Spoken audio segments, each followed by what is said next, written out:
क्या आप जानते हैं कि अरब प्रायद्वीप के बीचों बीच 1400 साल से भी पहले एक ऐसे इंसान का जन्म हुआ जिसने हमेशा के लिए इतिहास की दिशा बदल दी। उनका नाम था मोहम्मद सल्लल्लाहु अलैहि वसल्लम और उन्हें इस्लाम का आखिरी पैगंबर माना जाता है। उनका जीवन, उनका संदेश और उनकी विरासत समय से परे है और दुनिया भर में लाखों लोगों को प्रेरित करते रहते हैं। हजरत मोहम्मद सल्लल्लाहु अलैहि वसल्लम का जन्म मक्का शहर में हुआ था 570 ईस्वी में कुरैश के सम्मानित कबीले में। उनके पिता अब्दुल्ला उनके जन्म से पहले ही गुजर गए थे और उनकी मां अमीना का देहांत तब हुआ जब वह केवल 6 साल के थे।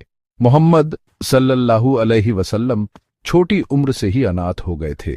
फिर भी उनका पालन पोषण उनके दादा अब्दुल मुत्तलिब ने किया और बाद में उनके चाचा अब्बू तालिब ने। शुरुआती कठिनाइयों का सामना करने के बावजूद मोहम्मद अपनी ईमानदारी, सत्यनिष्ठा और दयालुता के लिए जाने जाते थे। उनके अनुकरणीय चरित्र के कारण उन्हें अल अमीन, जिसका अर्थ है भरोसेमंद, उपनाम दिया गया था। जवान आदमी के रूप में मोहम्मद सल्लल्लाहु अलैहि वसल्लम ने एक व्यापारी के रूप में काम किया जो अपने निष्पक्ष व्यवहार के लिए जाने जाते थे। उनकी ईमानदारी और सत्यनिष्ठा ने खदीजा नाम की एक अमीर विधवा का ध्यान खींचा। वह उनके चरित्र और बुद्धिमत्ता से बहुत प्रभावित हुई और 25 वर्ष की आयु में मोहम्मद सल्लल्लाहु अलैहि वसल्लम को उनके व्यापार कारवां का प्रबंधन करने के लिए आमंत्रित किया गया। अपनी बातचीत के माध्यम से खदीजा उनका बहुत सम्मान करने लगी और उन्होंने शादी का प्रस्ताव रखा। उनसे 15 साल बड़ी होने के बावजूद दोनों के बीच प्यार और आपसी सम्मान का एक मजबूत बंधन था। साथ में उनके कई बच्चे थे, जिनमें उनकी बेटी फातिमा सबसे प्रसिद्ध थीं। 40 साल की उम्र में मोहम्मद सल्लल्लाहु अलैहि वसल्लम ने मक्का के पास स्थित हीरा की गुफा में एकांत की तलाश शुरू की। यहां वह ध्यान करते, जीवन पर चिंतन करते और अर्थ की तलाश करते। एक रात 610 ईस्वी में गुफा में ध्यान करते समय उन्हें फरिश्ता गिब्रियल से पहला रहस्योद्घाटन प्राप्त हुआ। फरिश्ते ने उन्हें आपके रब के नाम से पढ़ने का निर्देश दिया जिसने बनाया, और इन शब्दों ने इस्लाम के दिव्य संदेश की शुरुआत को चिह्नित किया। अगले 23 वर्षों में मोहम्मद सल्लल्लाहु अलैहि वसल्लम को रहस्योद्घाटन प्राप्त होंगे, जिन्हें बाद में कुरान, इस्लाम की पवित्र पुस्तक में संकलित किया गया। मोहम्मद सल्लल्लाहु अलैहि वसल्लम ने अपने करीबी परिवार और दोस्तों के साथ इस्लाम का संदेश साझा करना शुरू किया। जैसे जैसे संदेश फैलता गया, इसने ईश्वर की एकता, कंपैशन और न्याय पर जोर दिया। यह आदिवासी बहुदेववाद और मक्का के भ्रष्टाचार के लिए एक सीधी चुनौती थी और शहर के कई नेताओं ने उनका जमकर विरोध किया।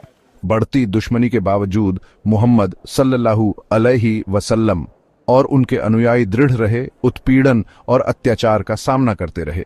समानता और न्याय के उनके संदेश ने गरीबों, दमितों और हाशिए पर रहने वालों के साथ प्रतिध्वनित किया, लेकिन शक्तिशाली अभिजात वर्ग को नाराज कर दिया। 622 ईस्वी में बढ़ती दुश्मनी और अपने जीवन के लिए खतरों के कारण मोहम्मद सल्लल्लाहु अलैहि वसल्लम और उनके अनुयायियों ने मक्का से पलायन किया यथरिब शहर के लिए, जिसे बाद में मदीना के नाम से जाना गया। इस घटना, जिसे हिजरा के रूप में जाना जाता है, ने इस्लामी कैलेंडर की शुरुआत को चिह्नित किया। मदीना में मोहम्मद सल्लल्लाहु अलैहि वसल्लम न केवल एक आध्यात्मिक नेता थे, बल्कि एक राजनीतिक और सैन्य नेता भी थे। मदीना में समुदाय फला फूला और नए मुस्लिम राज्य का विकास शुरू हुआ। मदीना में वर्षों के दौरान शुरुआती मुस्लिम समुदाय को कई लड़ाइयों का सामना करना पड़ा, जिसमें बद्र उहुद की लड़ाइयां भी शामिल थीं और खाई की लड़ाई। संख्या में कम होने के बावजूद मुसलमानों ने उल्लेखनीय साहस और लचीलापन दिखाया, हमेशा भगवान की मदद पर भरोसा किया।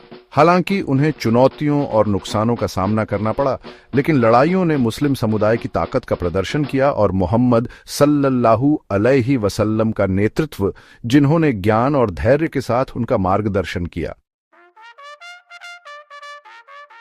630 ईस्वी में वर्षों के तनाव के बाद मुस्लिम सेना ने मक्का की ओर कूच किया। मक्का के लोग ये महसूस करते हुए कि वे विरोध नहीं कर सकते, शांतिपूर्वक आत्मसमर्पण कर दिया। शहर को मुक्त कर लिया गया और काबा में मूर्तियों को नष्ट कर दिया गया, जो एकेश्वरवाद की विजय का प्रतीक था। वर्षों के उत्पीड़न के बावजूद मोहम्मद सल्लल्लाहु अलैहि वसल्लम ने अपने दुश्मनों के प्रति दया और क्षमा दिखाई, इस्लाम की शिक्षाओं का उदाहरण दिया। क्षमा और करुणा का उनका उदाहरण उनकी विरासत का एक प्रमुख तत्व बन गया। मक्का की विजय के बाद मोहम्मद सल्लल्लाहु अलैहि वसल्लम ने मुस्लिम समुदाय का मार्गदर्शन करना जारी रखा। हज यात्रा के दौरान दिए गए अपने अंतिम उपदेश में उन्होंने सभी लोगों की समानता, न्याय के महत्व पर जोर दिया और मानव जीवन की पवित्रता। 632 ईस्वी में एक संक्षिप्त बीमारी के बाद प्यारे पैगंबर मोहम्मद सल्लल्लाहु अलैहि वसल्लम का 63 वर्ष की आयु में मदीना में निधन हो गया। उनकी मृत्यु ने उनके सांसारिक मिशन के अंत को चिह्नित किया, लेकिन उनकी विरासत दुनिया भर में लाखों मुसलमानों को प्रेरित और मार्गदर्शन करती रहती है। हजरत मोहम्मद सल्लल्लाहु अलैहि वसल्लम का जीवन करुणा, न्याय और भक्ति के कालातीत उदाहरण के रूप में कार्य करता है। उनकी शिक्षाएं सभी पृष्ठभूमि के लोगों के साथ प्रतिध्वनित होती रहती हैं, न केवल उनके अनुयायियों के जीवन बल्कि स्वयं इतिहास के पाठ्यक्रम को भी आकार देना। उन पर शांति और आशीर्वाद बना रहे हमेशा के लिए।